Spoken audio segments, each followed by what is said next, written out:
Hey guys, just as a reminder, as you guys are coming in, just remember, leave the seats where they're at. Please do not move the seats around. Thank you.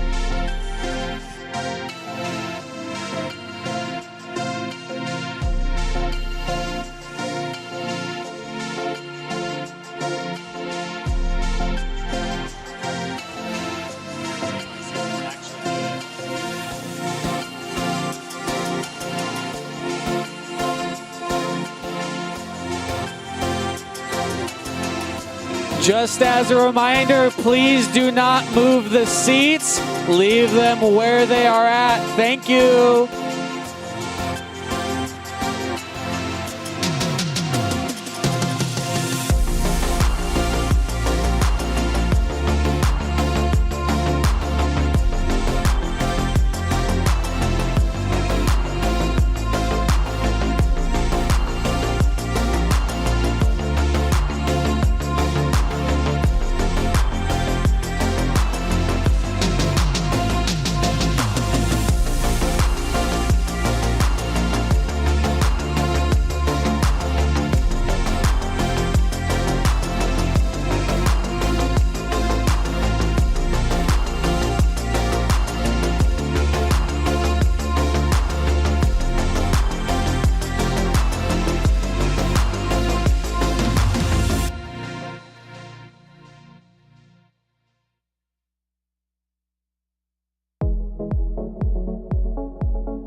What's up, CrossPoint students? How you guys doing tonight? Guys, if you don't know me, my name is Danny. We are so glad you're here, whether you are here in person, whether you're watching online. We're just glad you came and joined us tonight. Tonight is going to be an awesome night. We got some really cool things planned for you. But before we jump into those, I've got a couple announcements for you. First one is make sure you guys are wearing your masks. I know that it's a bummer and nobody really likes it. But with us going back into purple tier, it is really one of those things that kind of needs to be a high priority for us. So let's make sure we do that. Second thing is this. Next week is Thanksgiving. So on Wednesday, I'm excited about Thanksgiving. I'm going to here's a fun fact about me. I don't really like turkey. Anybody else with me? Yes. You guys I'm not a big fan of turkey. I probably just caused some pretty big controversy there, but that's okay. But here's what that means for you all. That means on Wednesday, don't come here because we are not having CrossPoint students next week. Go hang out with your families and go enjoy some more time with them because you haven't been cooped up with them long enough. But no, seriously, don't come here next week. One or two other things for you. Red versus green Christmas party. You guys excited for that? Yeah, it is going to be awesome. Here's the deal. Signups are open. So what I need you to do is I need you to go onto our website and I need you to register for that event so that way we can see how many people are coming.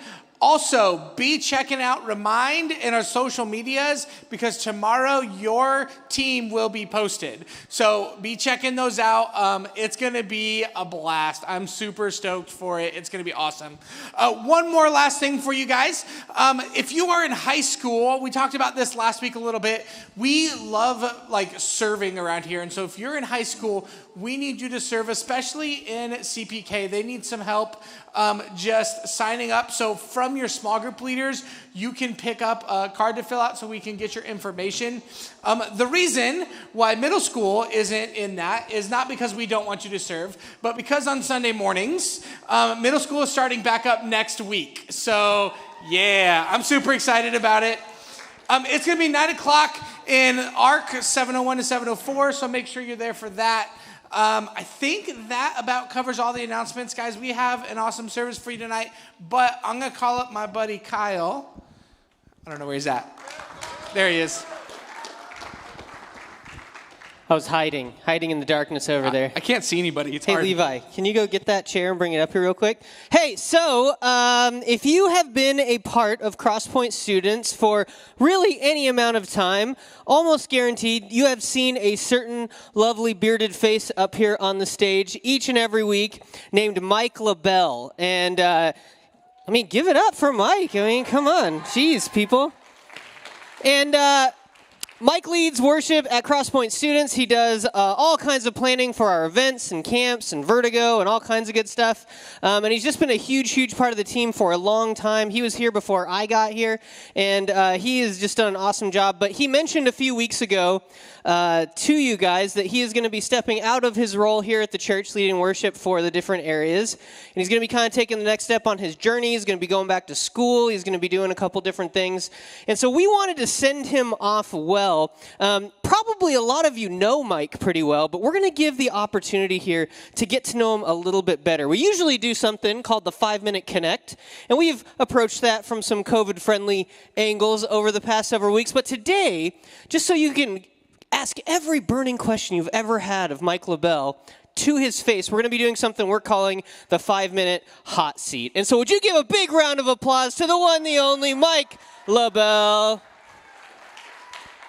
And we got a seat for you. It's a hot one, though. Be careful. It's warm. I'd say it's fine. It's fine? Just fine? Like Goldilocks fine? Fine seat. The Goldilocks zone. Okay. Hi, everyone. Now, here's the deal, Mike. We're friends. Yes. We've built trust over the years. Absolutely.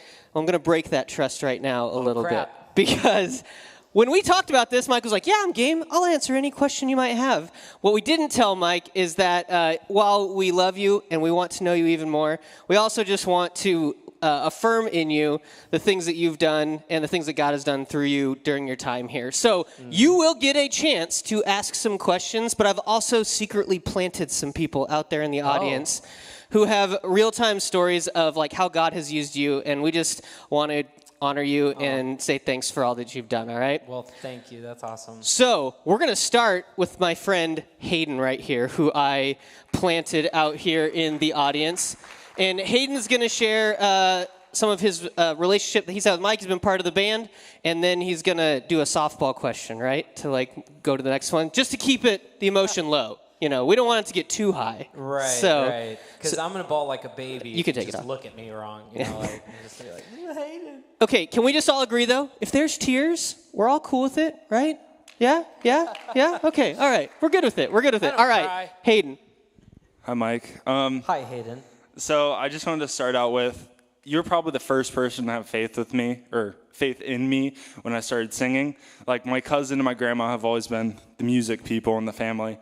And I remember you kind of like, you didn't pick me out, but you came after me because I showed a little bit of interest. And you've just worked with me over the years, like, endless. Like, if I don't got a song down, you call me, like, even more early than we show up. So, like, 3 o'clock, and we'll practice the song over and over. And that's had, like, a really big impact on me that you had such faith in me. Sorry, it's so weird hearing an echo. But you have such faith in me, and you've worked with me, and you haven't given up. And I know sometimes some of the songs get a little rough, but you just say, let's do it again. And that really has a huge impact on me and really giving me some tips to pursue what I want to do as becoming a pastor and involved with worship and that. So you've made a big piece in my heart. Yes. Thank you very much, Mike. Thanks, Hayden. Full of love. Yeah, there you go. Hayden, you're a firework. Come and let your colors burn. Oh, thank Make you. them go, oh, as you shoot across the sky. Thanks, Hayden. Oh, my question. I have a question. Oh, yeah. Yes. How did you bruise your wrist? So this morning, I have 2 dogs, Harlow and Finn, and they need to get some energy out every single morning. So I usually run them just on a quick 1-mile run. And so I went running this morning, even in the rain. And I have those like shoes with like the foam. They're not really grippy, rubbery. They're like the foam stuff. It's just lightweight running shoes. And I was rounding this corner on the pavement and totally bit it. Like, I probably look like a fool, but that's how. I literally got up and I was like, nope, not doing this. And I walked back to the street. And then I was like, oh, the street. I have traction on the street. I'll just continue my run. So that's how I bruised it. See, this is why I always choose never to run. I just think it's safer. It's just a safer course. It is much safer not to do anything. All right, who else has, not my plants, but who else has just a burning question? We've known Mike for a lot of years. Who has a question that they just can't let this moment get by without asking Mike? I see one over here. I'm so intrigued right now. I know. I'm excited to see what people want to know from you. Johnny? Hey, Johnny. You're into music? Yeah, so I feel like this is going to be good. I'm hoping. All right, Johnny, what's your question? What is some inspirations you have? Ooh. Oh, nice. Yeah. That's a deep question. Good job, Johnny. So I'm gonna throw it back, and so some of my the very first thing that ever really inspired me. I was always in a musical family, and we always loved music. I loved worshiping at church. It was just something I enjoyed personally. But then, like, what inspired me to play music was the movie That Thing You Do. If any of you get the chance to see it, it's a solid movie. I can totally endorse it. It's PG. It's an awesome movie. But it's just the story of a band that had a one-hit wonder, and they were called The Wonders. So that's what first inspired me. And then as I got older, I was into like bands like DC Talk. When the Jesus Freak album came out, that was like, oh my gosh, we can rock out for Jesus. That's so cool. Then it kind of led into this band called Newfound Glory. I don't know if any of you know who Newfound Glory is. Just solid pop punk band.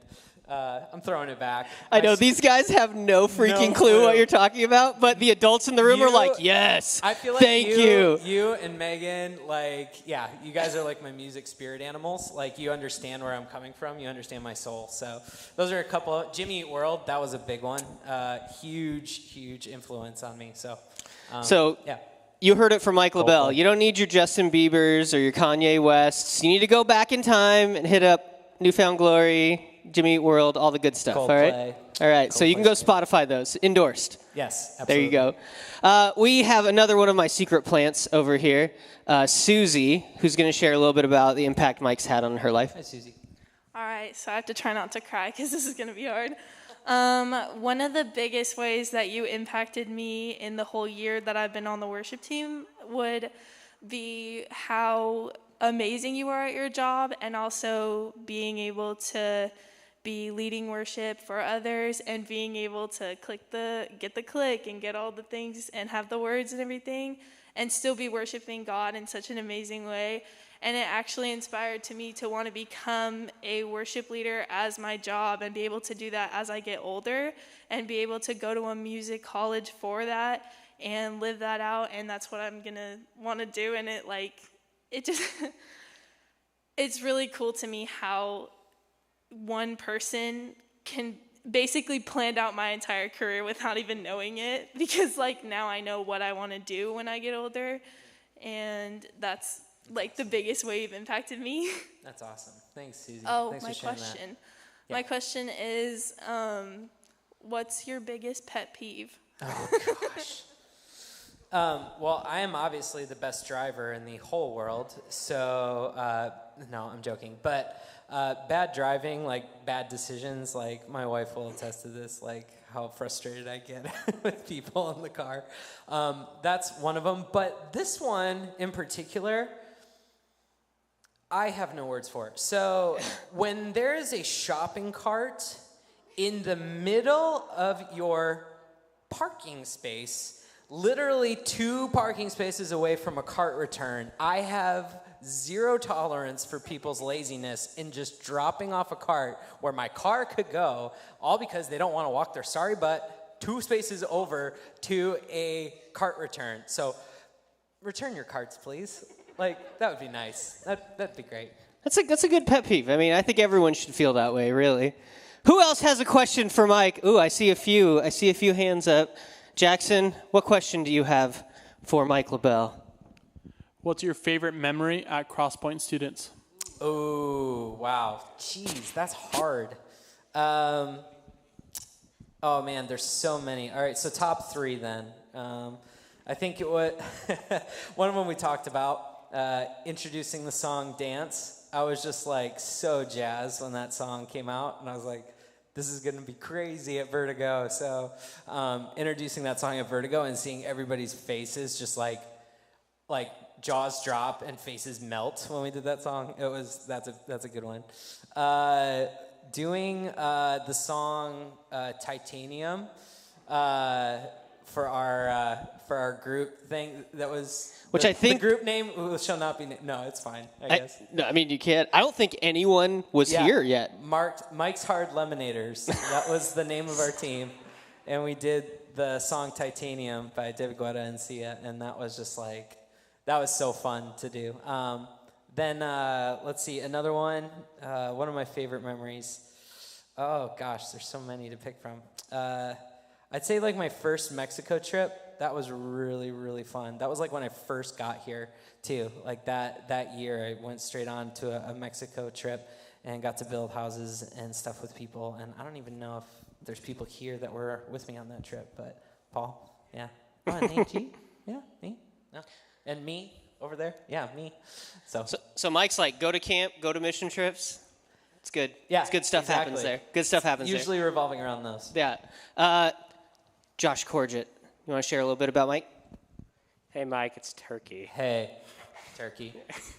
So as I've been on the worship team, you've impacted me in so many ways. I can't really think of just one in particular, but one overwhelming thing that you've done is that you didn't just teach me about the musical aspect of worshiping. You taught me about the leading part of worship and what it means to really just worship God and lead others in that. And I'm kind of like Susie. I feel like you spoke to me and you inspired me to kind of go into a worship ministry career.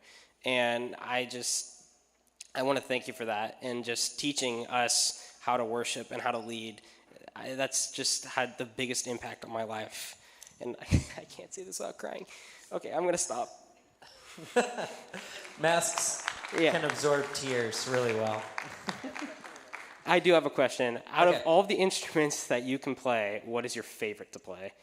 Honestly, the bass, that was my first love, where I just felt like I really vibe with this instrument, so the bass. And if you notice, like the past few weeks, I've just been playing bass, you know, as I kind of taper out in the job, so definitely bass. I love it. Definitely bass. Awesome. Well, I know that there's lots more stories out there about ways that Mike has made an impact. And I just want to let you guys know why we did this.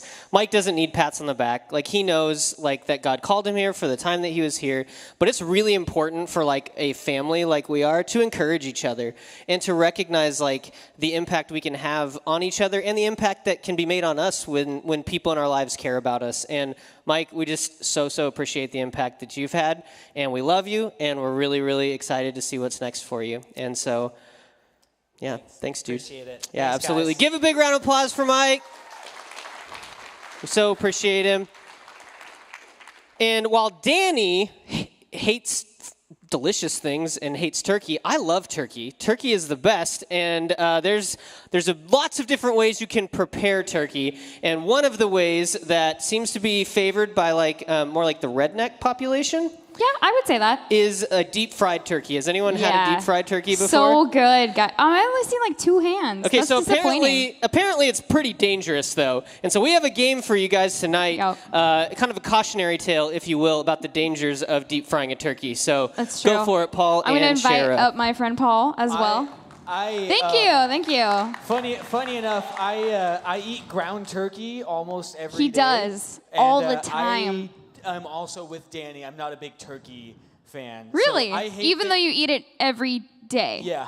Okay. I hate most Thanksgiving foods in general. Interesting. Like, don't want it. But we do have some interesting. We do. We have a really fun game.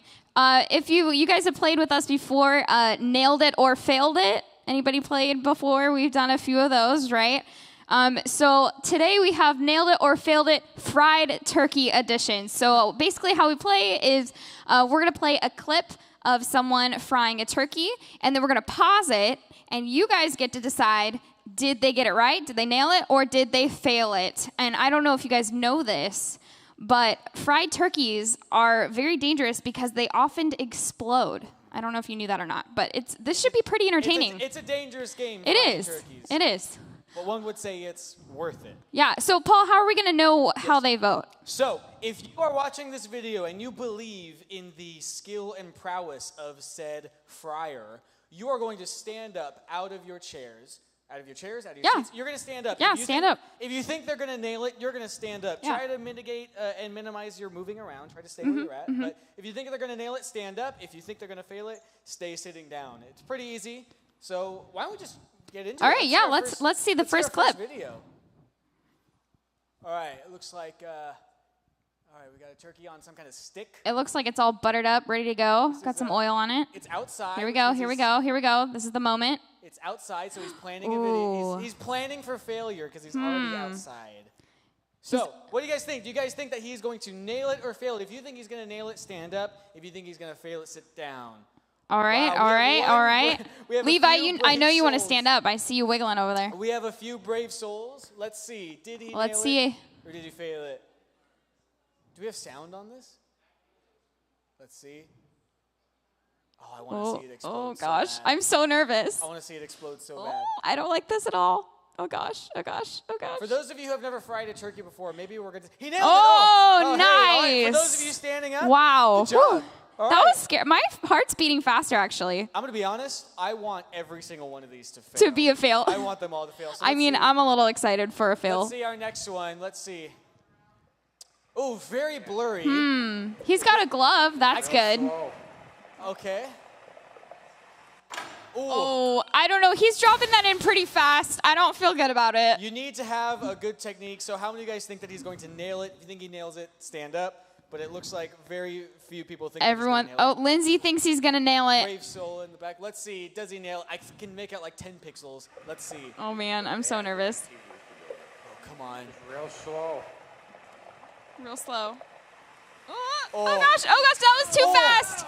Oh. So for those of you who are wondering, that's what happens when Woo. you fail frying a turkey. That That's a hot turkey. You might die. You could. Genuinely. That I was think like 17, a tall flame. 17 people die in turkey accidents. every Really? year. Yeah, I looked that up. Wow.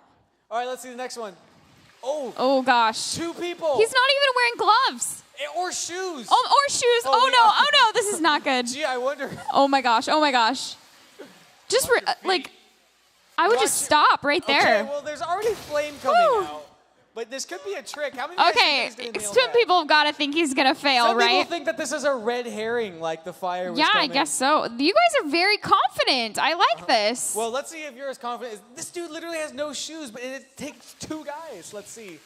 His beard's gonna catch on fire. It's not looking good already. Oh man. Oh gosh. Yeah, this doesn't look good. I don't know. Oh no. Oh my gosh. That was a bad one. There was.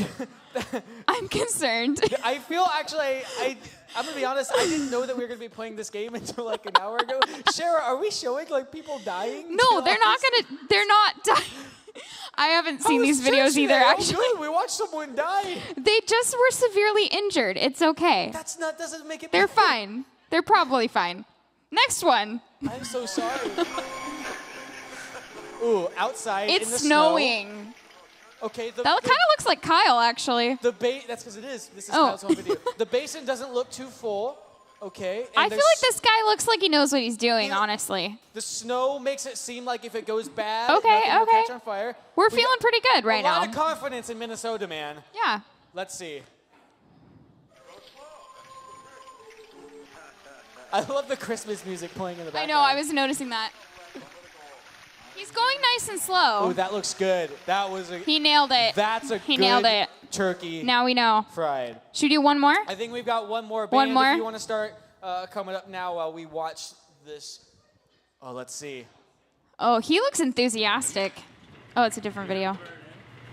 Oh, this looks like a professional. Oh, yeah, they're professionals This looks for like it's a sure. pro place. Oh man. All right. I don't. This is tricky. I have mixed feelings about this one, if I'm honest. If you think he's gonna nail it, stand up. Can I share with you the reason why I think they failed it? Yeah, tell me. Because I think that because the people in the back know that this is the last video, Yeah. they're gonna show the best one. You think? So I think that this is going to be the most catastrophic failure we've seen so far. If it's not, I'm gonna be disappointed. That's gonna be real embarrassing. It is. Let's see. Really high quality video though. Oh, I'm scared. This is a close-up right now. on. Oh gosh. Oh gosh. Oh. Oh gosh. It's not Oh, good. no. It's not good. That was too Uh-oh. fast. Oh my gosh. Oh my gosh. Okay, good. But they They saved took the it out. turkey. They took it out. Oh man. Well, I don't think that turkey's getting fried. Oh shoot. There it was. Oh my gosh. Okay, guys, don't try this at home. Okay. Please. Yes. If you see your family member or your loved one frying a turkey, just maybe Just say, stand back. yeah. Oh, or warn them and tell them not to do it. Like, let's just do like a Yeah, ground unless beef. it's a family member you're not super fond of. Yeah, go to your least favorite cousin and be like, hey, you want to fry the turkey? Hey, I have this new project we want to try. All right, thanks for playing, guys. We are going to hand it over to Mike, and he's going to lead us in a time of worship. Why don't you guys go ahead and stand up? Hey everyone. So yes, this is going to be the last time that I'm going to be able to lead worship with y'all. It's been such an amazing 8+ years. Some of you weren't. I was going to say weren't alive then, but that's not right. But no, you guys have been awesome. It's been so fun. We've had a lot of fun, had a lot of just meaningful times over the years. So, I was talking with the band, and we wanted to do something a little more, I would say, Vertigo-ish. Can I say that word? Is that okay to say that word right now? Is everyone okay with that? Just give me a thumbs up if it's okay if I use that word. Yeah? Okay, cool. So I know it's going to be a little bit weird and a little bit awkward, maybe to get a little rowdy, because it's like, oh, where are my friends? Like, I want to be like grouped with my friends and really tight and like come up and rush the stage or whatever to have some fun or whatever. But I assure you, you can have fun right where you're at, and we're going to show you how to do it. But just so you guys know, I have always been a firm believer that worship and fun go hand in hand, and we can honor Jesus with the way that we have fun, and we can have fun while honoring and worshiping Jesus. Can I get an amen? Amen, Mike. And I believe that in God's presence there's fullness of joy. It's Psalm 16. And at his right hand are pleasures forevermore. He is all about fun. He is all about joy. And I would even argue to say that he is fun and he is joy. So there you go. So what I need you guys to do before we head into the first part of our set is I need you to just look around and find a friend, okay? Find a familiar face that is maybe covered in a mask. Say hi to them and let them know that you're so glad they're here, that you're just probably not the best to touch or pull fingers, because that's gross too. So know where your friends are at, okay? Now, know that there are a series of socially distance approved dances, right? We know this. And here's a very basic one. It's the jumping up and down. Everyone can do that, right? Jump up and down. Cool, yep. Like you got to pee. Right, exactly. And then there's another one. We call this one the hoedown around the chair. So you just make a big old circle like a goofy cowboy around your chair. So everyone's got to try it at least once just to get the vibe. All right? You just kind of do this, 2, 3, 4, and around again. So try not to run into your friend. But if you want to run into your friend, I'm not gonna say anything. So that's another one. Another one is this. If you want to do the I'm not touching you tease dance, it's this. Like that, okay? So if you guys want to try that, if you guys feel bold enough, you guys can try that. I'm not touching you. Okay, that's socially distance approved. And then obviously the headbang, that is a socially distance approved dance. And as well as looking at your friend while dancing, you can do that too. If you want to do it awkwardly, like, you can do it however you want. So there's no holds bar, all right? You guys okay? You guys good? We're going to have some fun, all right? Aiden, you go for it. What's up? Oh, it is? Oh, I'm sorry about that. I gave Hayden one job, and I failed him miserably. Sorry, dude. All right. This is one of my favorite songs. I need everyone up. Clapping your hands. Come on. We're going to have some fun.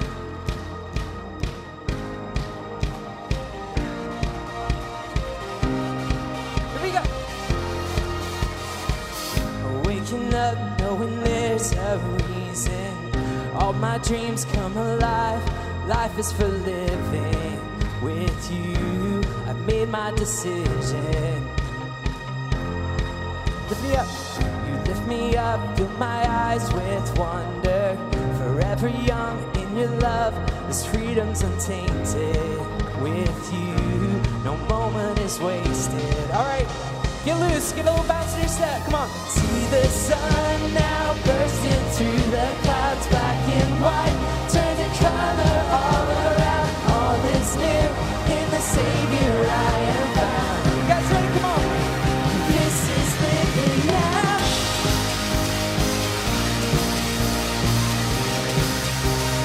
This is living now. Whoa. All right, you guys get it. Come on. Lead the way, God, you're right beside me. In your love, I'm complete. There's nothing like living with you. This life you created, I choose. Come on. See the sun now bursting through the clouds, black and white, turn the color all around. All is new in the Savior I am found. You guys gotta come on. This is living now.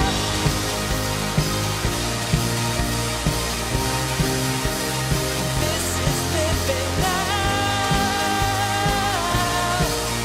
Whoa, take me higher, come on. You take me higher than I've been before. It's your perfect love that sees me so. God, your freedom is an open door. You are everything I want and more. Baby, I don't really know what living is. Is it love? If it was, am I living it? Do I live in it? So astounding. Oh, love is the ocean, you can drown it. Sweet embrace the love, the taste and see. I'm on the grace, the place to be. means I never need an umbrella. The cool and the cold and the hot weather, never I ever understand. I'm a man in the hands of great men, to stay in the faith and alive and never tired of much my. I'm like, what's the dream of? What's the hope? What's to die for? And live to know, and this is living. Life I was given to give. If I'm living, I'm a living death. What's the dream of? What's the hope? What's to die for? And live to know, and this is living. Life I was given to give. If I'm living, I'm a living death. Let's go!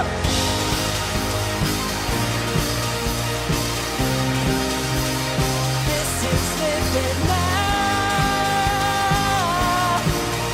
Whoa. Last time, come on.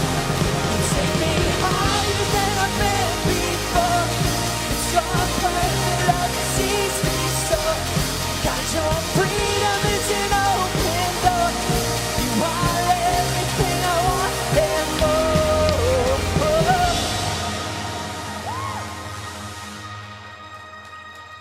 Oh, I think I got to start running 2 miles a day now. All right, like I said, this is one of my favorites. This is an opportunity for you to let loose. Nobody in this room cares what you look like, okay? We're gonna have fun. Let's do it. I'm alive, 'cause Jesus gave me life. He opened up my eyes, and I can see clearly now. Oh, come on. Dance now. Whoa, you know it, come on. Everybody, give it up for Jesus. Give him glory, for he has redeemed us. Everybody, give it up for Jesus. Praise his name. All right, you need to turn and look at two friends, give them an air high five, and then point to them and say, you got here. Is to lift you higher. It's only burning brighter. This passion inside of me. Whoa, you know it. Oh, everybody dance now. Oh, let's go, come on. Everybody, give it up for Jesus. Give him glory, for he has redeemed us. Everybody, give it up for Jesus and praise his name. Again, come on, let's go. Everybody, give it up for Jesus. Give him glory, for he has redeemed us. Everybody, give it up for Jesus. Praise his name. All right, y'all get a little break. Y'all get a little break. But you gotta prepare yourself for what's next. This is your opportunity to get a little wild, a little crazy. Come on. This praise is bursting out, and I can't contain it now. A little louder. Oh, this praise is bursting out, out, out. Come on. 1, 2, 3.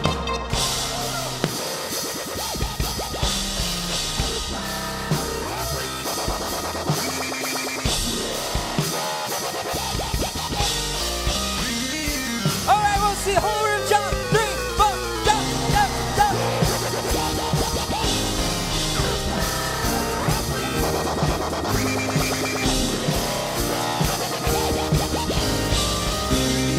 All right, every voice, sing it out. Hands up, come on. Everybody, give it up for Jesus. Give him glory, come on. For he has redeemed us.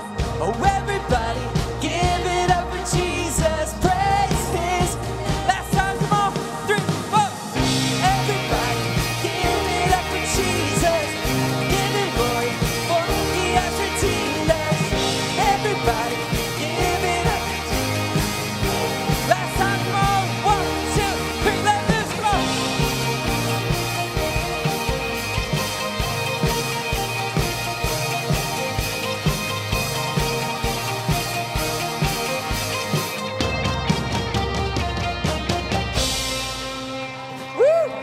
Are awesome.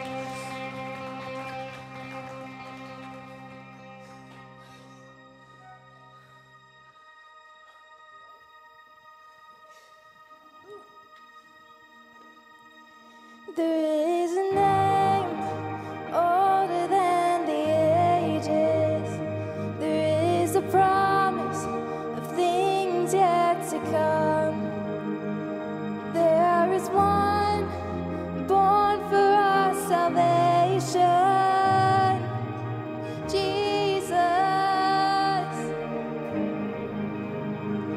There is a light that overwhelms the darkness. There is a promise. There is a freedom from the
died for me.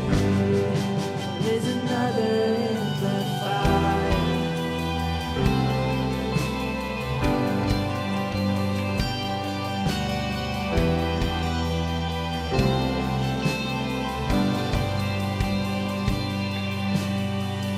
All my dad left for dead beneath the waters.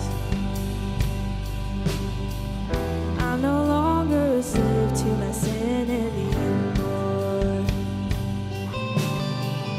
When I look at the space between what remains of me and this reckoning, either way I won't bow to the things of this world. And I know I will never be alone. There is another in the fire, standing next to me. There is another in the waters, holding back the seas. And should I ever need reminding what power set me free, there is a grave that holds nobody. Now that power lives in me. There is another in the fire. Oh, there is another in the fire. Oh, there is another in the fire. Oh, there is another in the fire.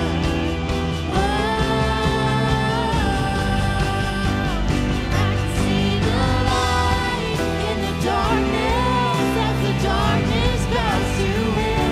I can hear the roar in the heavens as the space between waves thin. I can feel the ground shake beneath us as the prison walls cave in. Nothing stands between us. Nothing stands between us.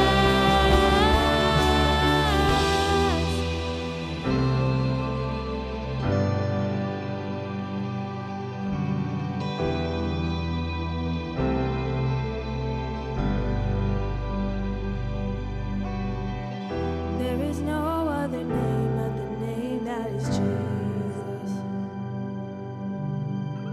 He who was and still is and will be through it all.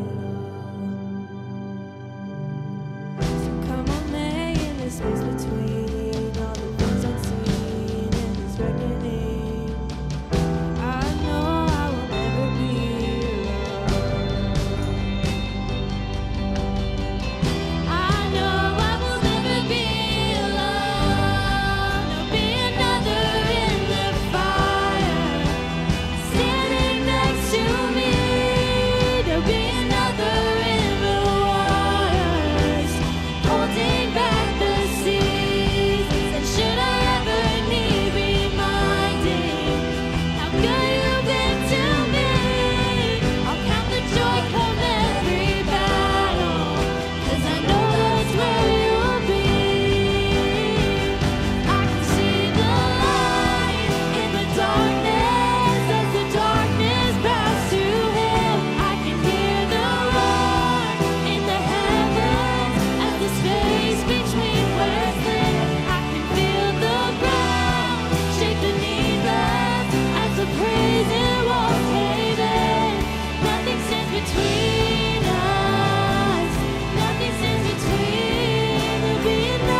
I pray that that is a truth for us tonight, that we can look at you, we can continue to look at you and know that you are the one who will always be with us through any fire. God, no matter how hot the fire gets, God, we know that you will be with us through it all. So God, we pray that that is truth tonight. God, we thank you for Mike. We thank you for just the leadership that he has brought and just kind of the lesson that he's taught us that worship can be fun because you are awesome and worshiping you is awesome and it should be fun. So God, we lift him up and we pray for him as he goes throughout the next season of his life, God, that you would be with him and that you would continue to encourage him to teach that idea that worshiping you is fun. God, we love you so much. We thank you so much. In Jesus' name, amen.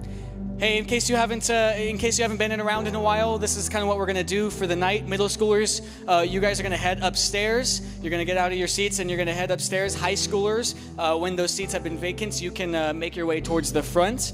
Try to squeeze in as much as possible without moving chairs. And yeah, thanks for joining us for worship, guys.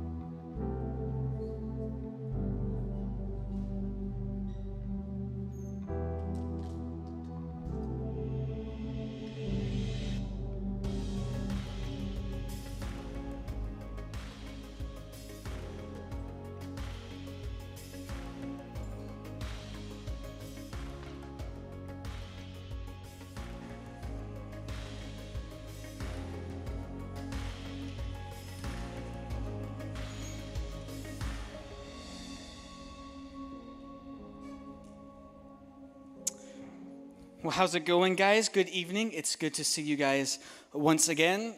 Over the last few weeks, I have been sitting in a stool, but unfortunately, I had a stool back there, and it must have gotten moved or something. Now, the stool was not for my benefit. It was for your guys' benefit, because I've been told that I move sporadically or randomly or with no purpose whatsoever, and I look like I am in an old Chinese kung fu movie because of my movements are that of a violent man. So I'm sorry, I've got this little black piece of tape here that's my mark, so camera guys in the back, I'm sorry if I move a lot. Ryan, he saved the day. Never mind, guys. The night's been saved, and I can sit, and you guys can rest your eyeballs watching me. Wow, man, miracles really do happen. Give it up for the guys who make miracles happen. That's God, but Ryan's a good help. Anyways, over the last few, also I'm really sweaty from dancing around. If you can't tell, so I'm sorry. I'm going to break out in a few minutes here. We've been going through this series called Worth It. We've been exploring themes of our self-worth and our identity and our value, because I think that that's a really apparent issue in our culture and in our society. There's so much confusion and doubt on what am I worth? What am I worth to other people? Who am I, and do I matter to other people? And over the last few weeks, we've kind of been going back to this lesson that you and I, we have so much worth.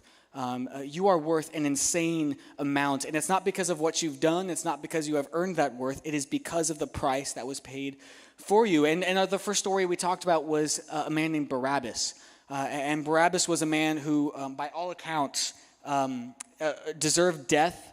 He earned just the worst punishment of all, capital punishment, because of the actions that he did. He was all things considered, an evil man.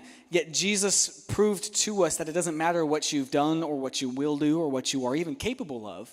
You are unequivocally loved, and therefore you have value. Last week we looked at the story of Peter and how Jesus equipped Peter. Jesus gave Peter confidence. Because Peter recognized his worth and his value, he was equipped and encouraged to live confidently. And it wasn't until he took his eyes off of Jesus that he lost that confidence. Now, the last few weeks, all things considered, were pretty positive. They're pretty joyous. which I think church should be joyous, absolutely. And the lesson of you have worth, you have value, and you are loved, like those are pretty, all things considered, pretty positive statements. They may be difficult, they may be hard to grapple with, especially when you have lived a life, your whole life you've been told that you are worthless, that you have no worth, and the things that you've done you don't deserve love. It will be hard to get over that trauma and that experience, but at the end of the day, the message of you are loved is an incredibly positive one.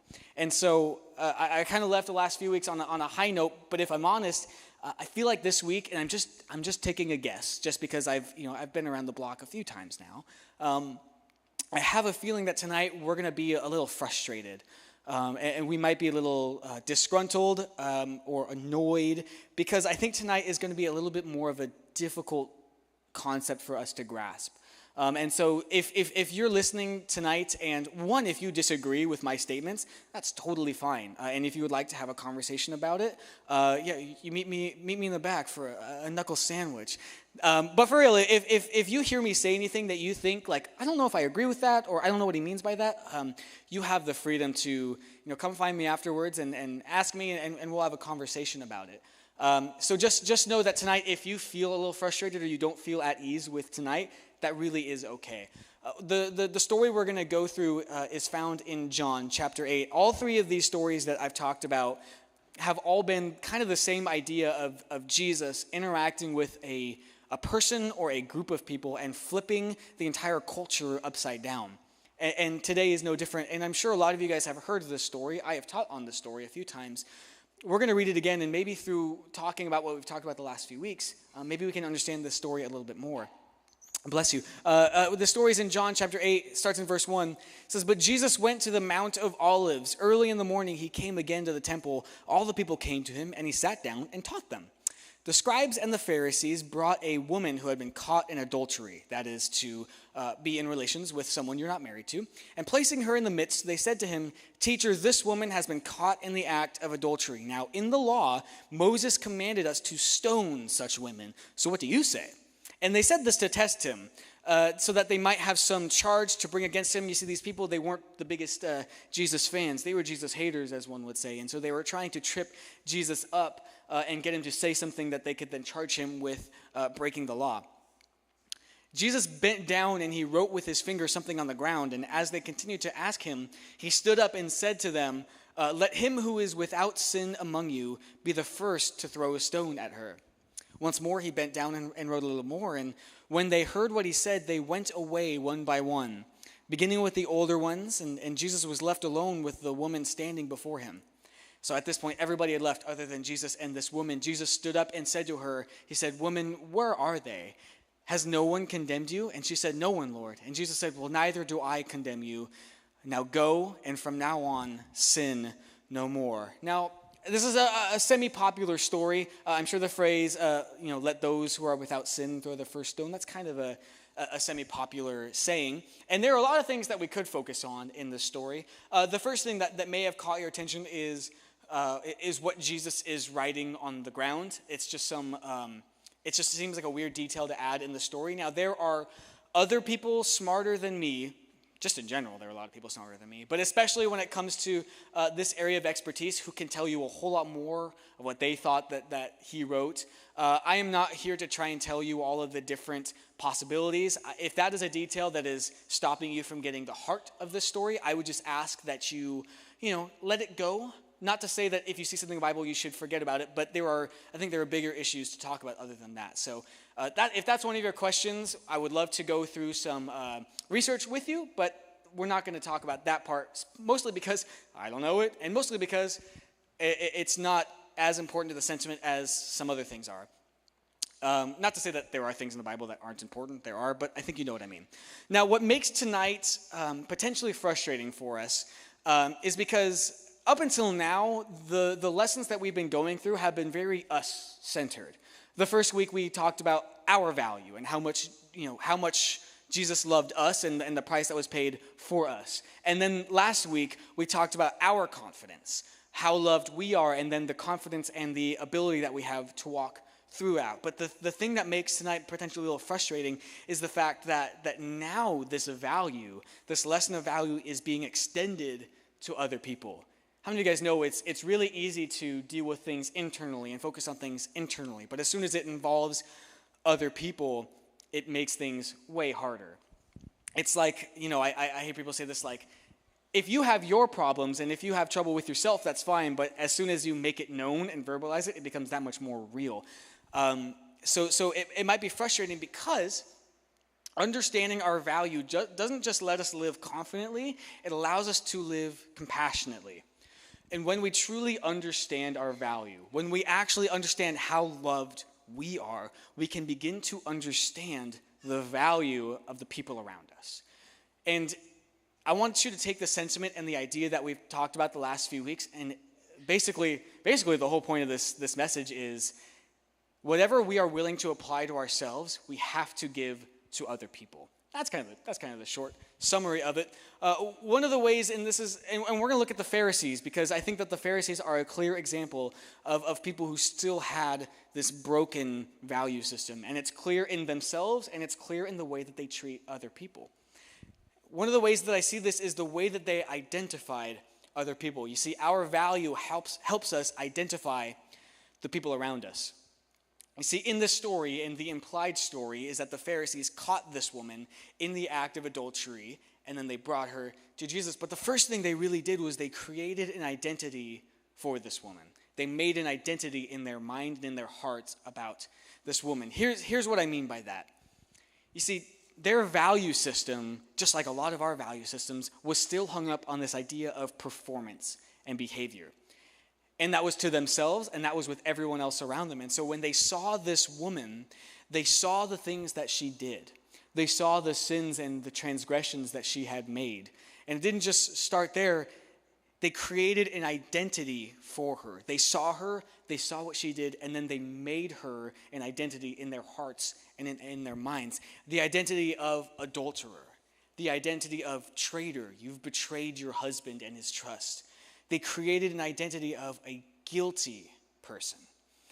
And we do this all the time. We assign people identities in our minds based off of the things they do. It happens all the time. You ever been driving before, as some of us had said in their pet peeve? When someone cuts you off, you have now made a new identity. They are now a jerk. They are now impatient. They are now a person who doesn't care about life because they risked everything. But then when you accidentally cut someone off, how does it go? Sorry. It's just a mistake. It was just this once. I missed my exit, right? It's so easy to apply it to ourselves, but as soon as somebody else does it, we've made this in their mind. They are now that person. Also, this is not on my sermons or on my notes. I think it's just really funny. I love the idea of traffic. You guys ever been in traffic before? It's very frustrating. But whenever you're in traffic, you always say this. You always say, I'm in traffic. You never once realize that you're also traffic. You're part of the traffic. Everybody who's stuck in traffic thinks that they're in traffic, but everyone in traffic is also participating in being traffic. So next time you're late, and next time you're stuck in traffic, just think to yourself, man, I'm really being traffic right now. And it might change your worldview. That's just a lesson for free. You can have that one. Another section of life that I see this, and it's becoming way more apparent. We had this conversation in the office, especially in the last few years, is like the political spectrum. It's become way more identity focused, right? If you see somebody who's on the other side of your political spectrum, they no longer are a person you disagree with. They are now, and I can think of so many terms that aren't appropriate for me to say, right? Like if you're like, oh, that person's just a dumb liberal. That's not a name you're calling them. That's an identity you've assigned. Or someone's like, oh, they're just a foolish, Republican. That's not a name that you're calling them. That's an identity that you've created in your mind and in your heart about that other person. Think about all of the identities that you have assigned other people. When you look at a person and you see the things that they do, you see the things they do to you, you see the things they do to other people, and you give them an identity. You don't just give them value, you give them an identity. And the list could go on and on, but think about how all the identities that you've assigned. But look at what Jesus does when Jesus interacts with this person. Before he does anything else, the first words that he says, what does he call her? He calls her woman. Now, I know that this reads kind of funny because in our culture and in our society, like, that doesn't sound super appropriate, like, woman, get me my TV remote. Like, that's obviously a derogatory way. And so when we read, woman, who are they? Like, that it reads funny. I don't want you to think that. Because what Jesus does is he sees her and he gives her a new identity. He renews her identity. Because previously she had been told by all these people, you are guilty, you are a traitor, you are condemned, you are adulterer. But what does Jesus do? He gives her back her identity. And he says, you may have done all those things, but that's not who you are. Who you are is woman. Who you are is a person. Who you are is my daughter, my beloved, the person whom I love. Could you imagine what your life would look like if that's the way you identified other people? If you saw the value in people's lives and you didn't assign them identities based off of what they've done, but instead by how loved they are? And I think that that's the first step towards recognizing, one, your own value. Because look at the identity that the Pharisees gave themselves. They looked at the woman and they said, we've never done that. Therefore, we're not as bad as she is. She may be guilty, but I am righteous. They're using their own value system to give themselves an identity. Think about all the times you've given yourself an identity that makes you feel better than other people. I am better. I am the best. I would never do that. That person over there, they do that thing, and I don't. I don't want to get specific because I don't want to feel like I'm calling people out, but you get the point, right? Think about all the identities you've given yourself. The next thing that Jesus does is first he recognizes this person, and before anything else, he gives her back her identity. The next thing that we see happen with all three of these characters is the value that people have gives us our role in people's lives. When we recognize our value, we recognize the role that we play in people's lives. Now, because of the Pharisees' identification of this woman, and because of their identification of themselves, they took it upon themselves to become the judges of this woman.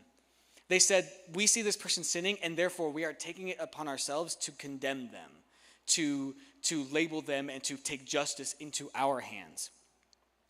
Their value told them that they were superior to this woman because of their life decisions. And I don't want to discount this. Obviously what the woman did was wrong. There's no doubt about that. You're going to live life and you're going to go throughout, you're going to meet so many people. You're going to interact with so many people, and every single one of those people is going to fail in some way. You're going to interact with people and you're going to see them make terrible decisions. But it's not your job to condemn them, even if what they're doing is wrong. Now, yes, obviously you should be a good friend and be like, hey, I noticed you're doing this thing. I noticed that this was wrong. And that's one thing, but that's not what I'm talking about. What I'm talking about is where you create a rhetoric or you create a narrative and you treat a person way worse because of their bad decisions. And you look at that and say, but it's okay that I'm treating them poorly because they did something wrong. They hurt me. They lied to me. They broke the law. They hurt another person. And because they did that stuff, I am now taking the role into my hands, and I am now going to be the judge. The only person in the story that has the right to be that person, to label another person, is Jesus. And even when Jesus, it's his turn, all he does is give mercy. And so when we recognize our value, when we recognize that we are just as saved, just as loved, just as flawed, yes, but just as loved, we recognize that it is not our role to decide what other people are. Our role is to live compassionately. Our role is to live out the love that Jesus gives us. And I see so many times Christians justify their bad behavior because the other person did something wrong or immoral or they sinned. And just because they did that, then I'm allowed to treat them with malice. And anytime you try to justify being un-Christ-like because of their sin, you have now become un-Christ-like. Because the most Christ-like thing anyone can ever do is love someone in spite of their sins. We know this because that's what Jesus did. That's what the cross means. So how are you going to take it upon yourself to treat somebody unlike that when even Jesus did that? The final thing that our value does, and we're going to go a little short today, I hope that that's okay, because I want us to have these conversations in small group. And I kind of already talked about this, but the value, our value gives us compassion to those around us. Jesus forgave that woman. The next thing it is he forgave her for her transgressions. And even though she did she did what she was wrong. I messed that sentence up. Even though the things that she did was wrong. Why does Jesus forgive this woman in spite of what she does? It's because he saw her for more than what she did. And I think if that's anything if we could learn anything from tonight, it would be this. We need to learn to see people by more than what they've done. We need to learn to see people by who they are and who they are loved by. Jesus says to her, he says, go and sin no more. I think that's a part of the story that not everybody, but I think a lot of people seem to forget is, yes, there is this incredible amount of grace. There's this incredible amount of mercy. But Jesus also says to that woman, you have made a mistake, and I forgive you for that, but go and sin no more. Now, I've seen people take that line. I've seen it a lot where people take that line, go and sin no more. Five words. And they use that to, again, justify a lot of bad behavior. Now, Jesus doesn't tell her, go and sin no more, to say, hey, if you do this again, you're all out of luck, kid. Sorry. That's not what that line means. What that line means is that line communicates to her, and it communicates to us, again, where our value comes from. Jesus says to this woman, you have been looking for her example, the approval of other men. You have been looking for things outside of me to give you your value. And Jesus says you won't find value there. You won't find value in the sin that you're entrenched in. And Jesus says if you truly want to continue to experience this feeling of freedom, you should go and sin no more. But I see a lot of times people communicate to other people, they use this line to excuse, again, negative behavior. Because let me ask you this, what if she did went and sin again? She probably did, because she's like a person like anybody else. And so, yes, it is our job to treat people with mercy. And it is our job to encourage our friends and the people around us to, hey, like call out bad behavior and say, hey, like you shouldn't be doing this. But what if they do? What if they really do the thing that is so, that is just so terrible in your mind? What if they cross the line that you drew for them? And maybe they won't, and maybe we can have hope, but what if they do? Because I see people do this all the time. They say, I'll love a person until they do that. I'll love a person until they're a threat to my family. Then, all bets are off. And I'm not saying that you should live foolishly and dangerously, but what I am saying is, what if they really do the thing that is so terrible in your minds? And the reason I'm not being specific is because for each person it's so different, right? Imagine in your mind the worst thing a human could do to another person. Imagine the worst thing that a person could do to you. And really, what if that person did that? Would it mean that now they have lost value in the eyes of Jesus? The hard thing, and the thing that I think it makes it so frustrating, is no. Because the fact of the matter is, we have all committed the sin of rejecting God's plan, and therefore we have done to Jesus what we wish people wouldn't do to us. And the frustrating thing is, people are going to let you down. People are going to hurt you. People are going to make you angry. People are going to do the thing that you would consider so terrible, there's no way I could forgive a person. People will do it. Because there are a lot of people in this world, and most of them are pretty bad. Sometimes people have really loud cars, and it makes it hard to focus. But for real, what if that person, or what if those people really do that thing that you really don't want them to do? Well, here's an example of that. We see this in Matthew. It says this, then Peter came up to Jesus and said, Lord, how often shall my brother sin against me and I forgive him? Should I forgive him 7 times?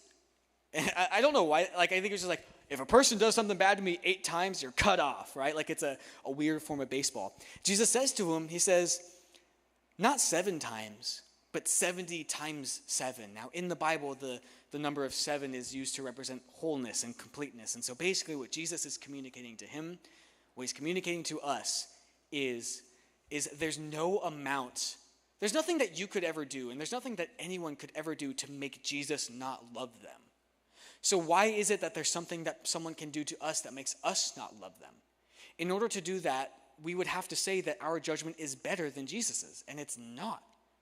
If Jesus can forgive the worst person, and I mean that, Jesus really can and does and has forgiven in our eyes, the worst person in the world. Because to him, there is no worst person. We are all as equally as flawed, and we are all as equally guilty as what you consider to be the worst person. But if Jesus can love them with an abundant amount of grace and forgiveness, then why can't we? It's because we're still stuck with a broken value system. We're still stuck with this idea that we earn our value. And if I earn my value, then that guy definitely earns his value, and he's not earning enough, right? If we're stuck with this value system and that person isn't doing enough, sorry, buddy, should have tried harder. Imagine if that's how Jesus looked at us, right? Sorry, try harder, be better next time. If that's not it for Jesus, then why is that it for you?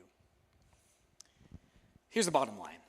This story is just one example of what it looks like to see the value in every human being. We see this all the time. Jesus constantly goes to a group of people who have been told time and time again, you have no value, and he says, you do, and you do because I say you do. You look at the lepers, people plagued with a really terrible skin condition, and society tells them, you must have done something wrong, and therefore you have less value. But what does Jesus do? He heals them. He joins them. He says, I'm with you. Because there's nothing you can do to lose my love. And if there's nothing that you can do to lose Jesus' love, then why are you so conditional with your love? You can't be. When we recognize our value, we also ought to recognize the value of those around us. When you see just how loved people are, there are no what ifs to how much we love them. There's no, what if they do this? Yeah, what if they do? Are you still going to love them? Jesus already played that game. And he won. And he loves them, no matter their what ifs.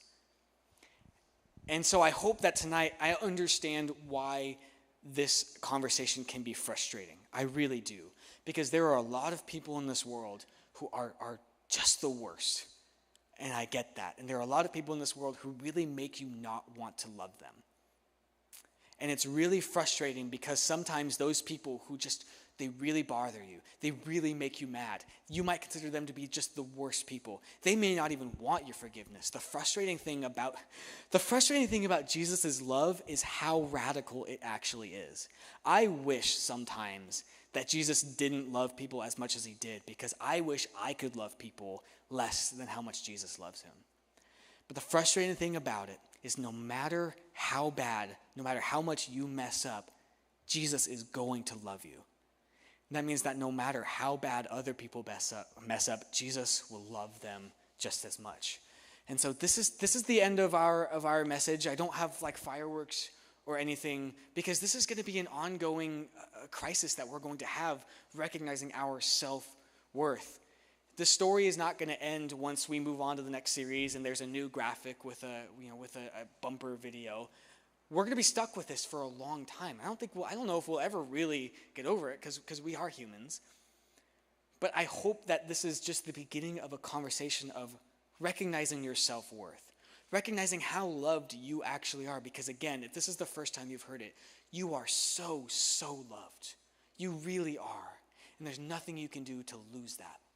And I hope that recognizing that value, recognizing that love, equips you and encourages you to live a life of confidence. I'm getting better lighting. That we learn to recognize the value that we have for other people as well. It's going to be a hard conversation. It's going to be a difficult process. But it is absolutely the one that Jesus wants you to make. Because once we recognize our value, we can see the value in everybody else. I hope honestly, I hope that our conversations in small group are frustrating, because this is a frustrating thing to have to deal with.